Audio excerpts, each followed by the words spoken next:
Hello friends, नमस्कार। Welcome to my channel. तो चलिए स्टार्ट करते हैं आज का सेशन। तो पहला क्वेश्चन हमारा क्या है, तोड़ती पत्थर कविता का मूल स्वर क्या है। ठीक है, इसमें हमारा छायावाद, प्रगतिवाद और प्रयोगवाद ये तीनों टॉपिक के क्वेश्चन शामिल हैं। ओके, तीनों टॉपिक के क्वेश्चन मिलेंगे आप लोगों को। ठीक है, और यहाँ से 10 से 15 क्वेश्चंस ज़रूर आ जाते हैं किसी भी एग्ज़ाम में। ओके, तो तोड़ती पत्थर कविता का मूल स्वर क्या है ये पूछ रहा है। ठीक है, तोड़ती पत्थर कविता किसकी है, तो सूर्यकांत त्रिपाठी निराला की है। तोड़ती पत्थर कविता किसकी है, तो सूर्यकांत त्रिपाठी निराला की है। इन्होंने इलाहाबाद के तट पर इन्होंने एक स्त्री को पत्थर तोड़ते हुए देखा था, और ये प्रगतिवादी स्वर में है। ठीक है, किसमें है, प्रगतिवादी स्वर में है। ठीक है, इन्होंने इलाहाबाद में एक स्त्री को पत्थर तोड़ते हुए देखा था, और उसी को देख करके इन्होंने कविता लिखी थी, वह तोड़ती पत्थर इलाहाबाद के तट पर। तो वह तोड़ती पत्थर इनकी कविता का मूल स्वर है क्या, प्रगतिवादी। ठीक है, प्रगतिवादी इनकी कविता का मूल स्वर है। दूसरा है, महाप्राण किस छायावादी कवि के नाम से पहले जुड़ता है। किस छायावादी कवि के नाम के पहले, तो निराला को, महाप्राण निराला इन्हें कहते हैं। ठीक है, महाप्राण निराला कहते हैं। राम की शक्ति पूजा इनकी क्या है, कविता है। राम की शक्ति पूजा इनकी रचना है। ओके, राम की शक्ति पूजा है ना, बहुत ही ज़्यादा इम्पोर्टेंट रचना है राम की शक्ति पूजा। किसकी, महाप्राण निराला की। इनका पूरा नाम क्या है, महाप्राण निराला। ठीक है, इनको पूरे नाम से पुकारते हैं, महाप्राण निराला के नाम से। राम की शक्ति पूजा, कृतिवास रामायण ये इनकी क्या है, रचना है। ठीक है, किसकी निराला जी की। ओके, सरोज स्मृति और बहुत सारी इन्होंने रचनाएं, परिमल, अनामिका, अड़िमा। ठीक है, तो ये इनकी क्या है, रचनाएं हैं, किसकी, निराला जी की। ओके, तो नेक्स्ट क्वेश्चन देखेंगे। क्वेश्चन नंबर 3 है हमारा, प्रकृति का सुकुमार कवि किसे कहा जाता है। ये क्वेश्चन तो बहुत इजी है, लेकिन ये बार बार पूछे जाने वाले क्वेश्चन है। ठीक है, तो प्रकृति का सुकुमार किसे कहा जाता है। ठीक है, तो प्रकृति का सुकुमार बहुत ही अच्छा व्यक्ति किसे कहा जाता है। तो यहाँ पर पंत जी को कहा जाता है, या प्रसाद को, या श्रीधर पाठक को, या फिर हरिओध को। किसको कहा जाता है, प्रकृति का सुकुमार। ठीक है, एक ये रचना जो परिमल मैंने लिखा यहाँ पर, परिमल ये निराला की रचना है। ठीक है, और ये भी, तो पंत जी को कहा जाता है क्या, प्रकृति का सुकुमार। ठीक है, प्रकृति का सुकुमार। कविता करने की प्रेरणा मुझे सबसे पहले प्रकृति निरीक्षण से मिली, जिसका श्रेय मेरी जन्मभूमि कर्मांचल प्रदेश को है की है। ठीक है, यह कथन किस कवि का है, जयशंकर प्रसाद का है, महादेवी वर्मा का, सुमित्रानंदन पंथ का ये कथन है। किसका है, सुमित्रानंदन पंथ का ये कथन है कि कविता करने की प्रेरणा मुझे सबसे पहले प्रकृति निरीक्षण से मिली। ठीक है, इन्होंने कहा था, किसने, पंथ जी ने कहा था। क्वेश्चन नंबर 5 है कि किस कवि के काव्य का क्रमिक विकास छायावाद, प्रगतिवाद एवं नवमानववाद के रूप में हुआ। किस कवि के काव्य का क्रमिक विकास छायावाद, प्रगतिवाद एवं नवमानववाद से हुआ, तो सुमित्रानंदन पंथ का। किसका हुआ था, सुमित्रानंदन पंथ का हुआ था। ठीक है, नेक्स्ट क्वेश्चन है, क्वेश्चन नंबर 6 है, हिंदी में मधुकाव्य की रचना का श्रेय किसे दिया जाता है। हिंदी में मधुकाव्य की रचना का श्रेय किसे दिया जाता है, दिनकर को, बच्चन को, या फिर रामानाथ को, या फिर अवस्थी को। तो बच्चन जी को दिया जाता है। ओके, नेक्स्ट क्वेश्चन है हमारा, क्वेश्चन नंबर 7 है कि मधुकलश के रचनाकार का नाम बताइए। मधुकलश के रचनाकारों का नाम बताइए। तो हरिवंश राय बच्चन का है मधुकलश, है ना। मधुकलश किसका है, हरिवंश राय बच्चन का है। फ्रेंड्स, मेरी जो प्रैक्टिस 100 क्वेश्चन की चल रही थी, वो ये टॉपिक कंप्लीट होने के बाद अब मैं वो 100 क्वेश्चन की प्रैक्टिस कराऊंगी। ठीक है, क्योंकि बहुत बच्चों का कहना है कि पहले मैम क्या कराना है, पहले टॉपिक वाइज क्वेश्चन कराने हैं, तो इसलिए मैं टॉपिक वाइज पहले प्रैक्टिस कराऊंगी, उसके बाद 100 क्वेश्चन की प्रैक्टिस होगी व्याकरण प्लस साहित्य की। ठीक है, तो मैं पहले ये टॉपिक वाइज कंप्लीट कराऊंगी। वैसे तो मेरे चैनल पे टॉपिक वाइज बहुत सारे पड़े हुए हैं। ठीक है, तो आप जाकर के educational academy with Shivkanti ma'am के क्लासेस देख सकते हैं। ठीक है, तो खैमास की मधुशाला ये भी इन्हीं का है, और ये 2007 में हरिवंश राय बच्चन ने मधुकलश को लिखा था। ठीक है, 2007 में लिखा था खैमास की मधुशाला 2003 में, और निशा निमंत्रण ही इनकी रचना है। निशा निमंत्रण भी इन्हीं की रचना है, किसकी? हरिवंश राय बच्चन की, जो कि ये क्रम लगाने के लिए ज़्यादा से ज़्यादा क्या होती हैं, पूछी जाती हैं ये रचनाएं। मधुशाला, मधुबाला, मधुकलश, ठीक है, निशा निमंत्रण, ठीक है, ये सारी क्या पूछी जाती हैं, क्या पूछी जाती हैं कि ये क्रम से लगाने के लिए पूछी जाती हैं। ठीक है, नेक्स्ट क्वेश्चन है क्वेश्चन नंबर, और यहाँ पर और इनका प्रबंध शिरोमणि भी इन्हीं का है, किसका? हरिवंश राय बच्चन का प्रबंध शिरोमणि। प्रबंध शिरोमणि भी इन्हीं की रचना है, किसकी? हरिवंश राय बच्चन की। ठीक है, और इन्हें प्रकृति का मधुकलश, मधुशाला, और ये क्या भूलूं क्या याद करूं, इनकी आत्मकथा है। ठीक है, क्या भूलूं क्या याद करूं, इनकी क्या है, वो आत्मकथा है, किसकी? हरिवंश राय बच्चन की। ठीक है, तो ये मधुकलश इनका 1937 में लिखा गया था। ठीक है, मधुकलश 1937 में आया था। ठीक है, और इसके और इनका क्या है, हलाहल, है ना, तो हलाहल इनकी रचना भी है, और ये 1956 में 1946 में, ठीक है, 1946 में हलाहल की रचना इन्होंने की थी, और इन्हें हलावाद के नाम से भी जाना जाता है, किसको? हरिवंश राय बच्चन को। एक तो हलाहल की रचना भी इन्होंने 1956 में की, और इनको हलावाल के नाम से जाना भी जाता है। बाजी नफीरी और नमाजी भूल गया अल्लाह ताला, यह पंक्ति किस कवि की किस रचना से है? दिनकर उर्वशी से, या फिर हरिओद रसकलश से, या फिर बच्चन मधुशाला से, या रामनरेश त्रिपाठी की प्रतीक से? क्या हो जाएगा इसका राइट आंसर? क्वेश्चन नंबर 8 का बच्चन जी के मधुशाला से ये पंक्तियाँ ली गई हैं। ठीक है, क्वेश्चन नंबर 9 है कि कौन सा छायावादी कवि आकाशवाणी में सेवार्थ था, मतलब कि आकाशवाणी पर भी वो कार्य करते थे। कौन से ऐसे छायावादी कवि थे? क्या प्रसाद थे, या पंत थे, या फिर बच्चन थे, या फिर दिनकर थे? तो पंत जी थे। कौन थे? सुमित्रानंदन पंत थे, जो आकाशवाणी में क्या लखनऊ से ये प्रकाशित करते थे अपनी कविताओं को। निम्नलिखित सूचियों को सुमेलित करते हुए सही विकल्प का चयन करना है। तो राम की शक्ति पूजा सूर्यकांत त्रिपाठी निराला की है, इसके पहले मैंने एक्सप्लेन किया। आंसू किसका है? तो आंसू है जयशंकर प्रसाद का। लोकायतन किसका है? तो सुमित्रानंदन पंत का है। सांद गीत महादेवी वर्मा का है, और ये चारों की चारों रचनाएं मोस्ट इम्पोर्टेंट हैं। नेक्स्ट क्वेश्चन है 11 नंबर क्वेश्चन है कि इनमें से कौन सी रचना पर ज्ञानपीठ पुरस्कार प्राप्त हुआ है? कामायनी पर, दीपशिखा, या फिर चितांबरा, या फिर अनामिका? मोस्ट इम्पॉर्टेंट क्वेश्चन है। अनामिका किसकी रचना है? तो निराला की है। चितांबरा पर ज्ञानपीठ पुरस्कार 1968 में प्राप्त हुआ था। किसको प्राप्त हुआ था? सुमित्रानंदन पंत को। सुमित्रानंदन पंत को चितांबरा पर ज्ञानपीठ पुरस्कार प्राप्त हुआ था 1968 में। कब प्राप्त हुआ था? 1968 ईस्वी में इनको प्राप्त हुआ था। ओके, कामायनी किसकी है? जयशंकर प्रसाद की रचना है। दीपशिखा महादेवी वर्मा की है। ठीक है, और चितांबरा किसकी है? तो सुमित्रानंदन पंत की है। 1968 में इन्हें सम्मानित किया गया था।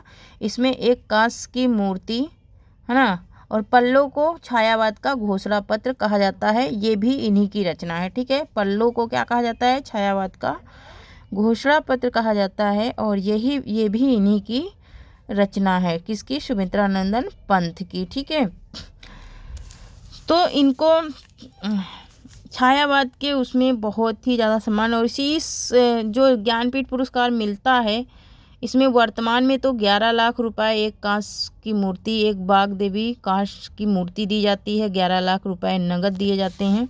ठीक है, वर्तमान में, अभी जो वर्तमान में दिया जा रहा है वो। ठीक है, और उच्चवास भी इन्हीं की रचना है। ठीक है, कौन सी? उच्चवास भी इन्हीं की रचना है। तो नेक्स्ट क्वेश्चन देखेंगे। क्वेश्चन नंबर 12 है कि राम की शक्ति पूजा के संबंध में कौन सा कथन सत्य है?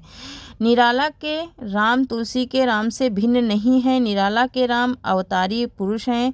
निराला के राम सम्मान मानव है। निराला के राम लीला पुरुषोत्तम है। पुरुषोत्तम है। तो यहाँ पर ये बताना है कि राम की शक्ति पूजा में ये किसका संबंध है? तो निराला के राम सम्मान मानव है, मानव के रूप में उन्होंने दिखाया है उसमें। धिक जीवन जो पाता ही आया विरोध में किसके, जीवन का यह सत्य अभिव्यक्त हुआ है। ये पंक्तियाँ किसकी हैं? निराला जी के जीवन का। ठीक है, जीवन का। सरोज स्मृति में सरोज कौन है? निराला की पत्नी, निराला की प्रेमिका, निराला की माता, निराला की पुत्री। यहाँ पर इसका राइट आंसर क्या हो जाएगा? सरोज स्मृति निराला जी की रचना है। इन्होंने इनकी पुत्री का वर्णन है उसमें सरोज स्मृति में, क्योंकि ये सरोज स्मृति अपनी पुत्री की मृत्यु के शोक में इन्होंने लिखा था सरोज स्मृति। इनकी पहले पत्नी मरी थी, फिर उसके बाद इनकी पुत्री का भी थोड़े दिन के बाद क्या हो गया था? देहांत हो गया था। तो उसी शौक में इन्होंने सरोज स्मृति, इनकी पुत्री का नाम ही था सरोज स्मृति, सरोज। ठीक है, सरोज इनकी पुत्री का नाम था, उन्हीं के नाम पे इन्होंने सरोज स्मृति की रचना की थी। किसके? अपनी बेटी की याद में। किसने? निराला जी ने। ठीक है, निराला जी ऐसे कवि थे जो कि बहुत ही मतलब कि प्रकृति से तो बहुत ही अच्छे वर्णन करते थे, लेकिन इनके जीवन में पूरा संघर्ष भरा जीवन रहा, मतलब बहुत कष्टों से इनका जीवन गुजरा। निराला जी की साहित्य साधना नामक ग्रंथ के रचयिता कौन है? निराला की साहित्य साधना नामक ग्रंथ के रचयिता कौन है? सुमित्रानंदन पंत, नंदलाल वाजपेयी, या फिर रामविलास शर्मा, या फिर डॉक्टर नागेंद्र। तो रामविलास शर्मा है निराला की साहित्य साधना ग्रंथ के लेखक, है ना। निराला की साहित्य साधना इनकी रचना है। किसकी? रामविलास शर्मा की। उन्होंने निराला की साहित्य साधना लिखी थी, एक रचना की थी, उसमें इन्होंने लिखा था। क्वेश्चन नंबर 16 है कि इनमें से आरसी प्रसाद सिंह की रचना कौन सी है? युगवाणी है, या फिर मधुकर्ण है, या फिर काल्पी है, या फिर रस कलश है? क्या हो जाएगा इसका राइट आंसर? तो युगवाणी किसकी है? युगवाणी, मधुकर्ण, रस कलश, ये तीनों एक ही कवि की रचनाएं हैं। ठीक है, तीनों एक ही कवि की रचनाएं। तो आरसी प्रसाद सिंह की रचना क्या हो जाएगी? काल्पी, है ना, काल्पी हो जाएगी। 1938 ईस्वी में लिखी गई थी। 1938 ईस्वी में ये लिखे थे। और क्या लिखे थे? प्रेम गीत लिखे थे। और इन्होंने क्या लिखा था? प्रेम गीत लिखा था। और क्या लिखा था? जीवन और यवन भी इन्हीं की रचना है, आरसी सिंह की। नेक्स्ट क्वेश्चन है कि 17 नंबर, हम दीवानों की हस्ती है, आज यहाँ कल वहाँ चले, हम दीवानों की क्या हस्ती है, आज यहाँ कल वहाँ चले। ये पंक्तियाँ किस कवि की हैं? माखनलाल चतुर्वेदी की, बालकृष्ण शर्मा नवीन की, या भगवती चरण? तो ये भगवती चरण वर्मा की पंक्तियां हैं। किसकी? भगवती चरण वर्मा की ये पंक्तियां हैं कि हम दीवानों की क्या हस्ती, आज यहाँ कल वहाँ चले। ये मधुकर्ण में इन्होंने क्या किया था? लिखा था। ठीक है, किसमें लिखा था? मधुकर्ण में। ठीक है, और इनकी रचना क्या है? तो चित्रलेखा है। क्या है? चित्रलेखा है। 1934 में इन्होंने लिखा था। ये एक उपन्यास है। ठीक है, ये चित्रलेखा क्या है? इनका उपन्यास है, जो कि 1934 में इन्होंने लिखा था। ओके, तो यहाँ पे फ्रेंड्स 20 से 22 क्वेश्चन मैं कराऊंगी, लेकिन इसमें कम से कम 50 क्वेश्चन आपके मैं एक्सप्लेन कर दूंगी। ठीक है, 50 क्वेश्चन का टारगेट होगा एक्सप्लेन का। ठीक है, तो चित्रलेखा उपन्यास है और ये 1934 में लिखा गया था भगवती चरण वर्मा का, और बहुत ही ज़्यादा पूछा जाने वाला भी है ये। ठीक है, बहुत बार पूछा भी गया है। ठीक है, और क्या है? प्रेम संगीत भी इन्हीं की रचना है। कभी कुछ ऐसी तान सुनाओ। कभी कुछ ऐसी तान सुनाओ जिससे उथल पुथल मच जाए। यह पंक्ति किस कवि की है? बालकृष्ण शर्मा नवीन की, माखनलाल चतुर्वेदी की, नरेंद्र शर्मा की। तो ये बालकृष्ण शर्मा नवीन की है। ठीक है, बालकृष्ण शर्मा नवीन की ये पंक्ति है। और क्या है इनकी और कविता क्या है? कुमकुम। कुमकुम 1936 की। ठीक है, कुमकुम में 1936 में इन्होंने लिखा था। और उर्मिला, उर्मिला भी बालकृष्ण शर्मा नवीन की है। ठीक है, 1957 की रचना है। किस कब की है? 1957 की रचना है उर्मिला। और इनका क्वैशी। ठीक है, क्वैशी कब की है? तो क्वैशी कब की है? तो 1952 की रचना है। किसकी है? 1952 की। ठीक है, क्वैशी 1952 की, उर्मिला 1957 को, कुमकुम 1936। ठीक है, नेक्स्ट क्वेश्चन है कि कभी कुछ यहाँ पर है ना, तो 18 नंबर का राइट आंसर क्या हो गया हमारा? बालकृष्ण शर्मा नवीन। ठीक है, और क्या है कि हम विश्वई जन्म के, अनिकेतन, अनिकेतन भी इनकी रचना है। और क्या है इनका? तो और प्रभा पत्रिका है इनकी। तो इनका प्रभा क्या है? इनका पत्रिका है। ठीक है, नेक्स्ट क्वेश्चन है 19 नंबर है, कुकुरमुत्ता कविता किस कवि ने लिखी है? कुकुरमुत्ता कविता किस कवि ने लिखी? ठीक है, इसका राइट आंसर क्या हो जाएगा? पंत जी, निराला जी, या रामनरेश त्रिपाठी, या फिर माखनलाल चतुर्वेदी। तो यहाँ पर राइट आंसर इसका क्या हो जाएगा? कुकुरमुत्ता। कुकुरमुत्ता के लेखक कौन है? तो निराला जी हैं। कुकुरमुत्ता के लेखक कौन है? निराला। निराला की कविता है कुकुरमुत्ता। ठीक है, और ये क्या और ये उर्दू और अंग्रेजी में भी इन्होंने क्या किया था? लिखा था। नेक्स्ट क्वेश्चन देखेंगे, क्वेश्चन नंबर 20 है हमारा। क्वेश्चन नंबर 20 है कि अबे सुनबे गुलाब में गुलाब किसका प्रतीक है? अबे सुनबे गुलाब, गुलाब में किसका प्रतीक है? पूंजीपति का, कृषक का, शोषित का, या फिर जमींदार का? किसका प्रतीक है? तो ये पूंजीपति का प्रतीक है। और ये मैंने ये कराया था मॉडल पेपर, उसमें भी ये क्वेश्चन मैंने डाला है। ठीक है, दिनकर की किस रचना पर ज्ञानपीठ पुरस्कार प्राप्त हुआ? दिनकर की किस रचना पर ज्ञानपीठ पुरस्कार प्राप्त हुआ? रेणुका, हुंकार, सामधेनु, या फिर उर्वशी? 1908 की रचना, 1974। ठीक है, 1908 से 1974 इनका क्या है?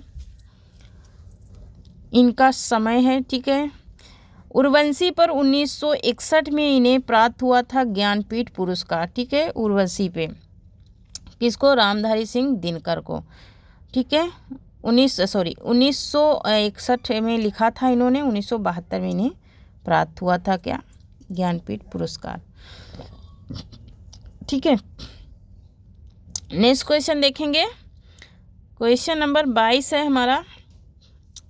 तो कुछ रचनाएं और देख लेते हैं इनका। अन्नल कवि और संस्कृति के 4 अध्याय।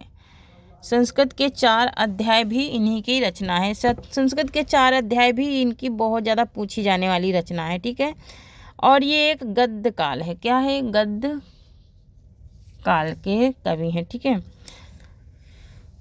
नेक्स्ट देखेंगे, नेक्स्ट क्वेश्चन है हमारा 22 नंबर क्वेश्चन है, और ये आज का लास्ट क्वेश्चन है कि 22 नंबर क्वेश्चन है, आज का लास्ट क्वेश्चन है हमारा। यहाँ पर इनका रेणुका भी इन्हीं का है, हुंकार भी इन्हीं का है, जो कि इसमें लिखा हुआ है। ठीक है, और रश्मि रथी भी इन्हीं की रचना है। रश्मि रथी भी इन्हीं की रचना है। किसकी? दिनकर जी की। ठीक है, और क्या है? तो हकारे भी इन्हीं की रचना है। ठीक है, और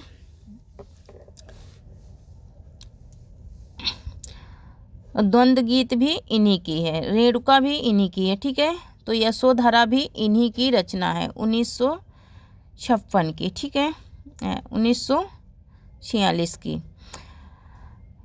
22 नंबर क्वेश्चन है कि श्वानों को मिलता दूध, वस्त्र भूखे बालक अकुलाते, को भूल मूल भावना की दृष्टि से, ये किस प्रकार की कविता मानी गई? तो प्रगतिवादी। तो थैंक यू फ्रेंड्स, आज के लिए इतना ही। धन्यवाद। जय हिंद।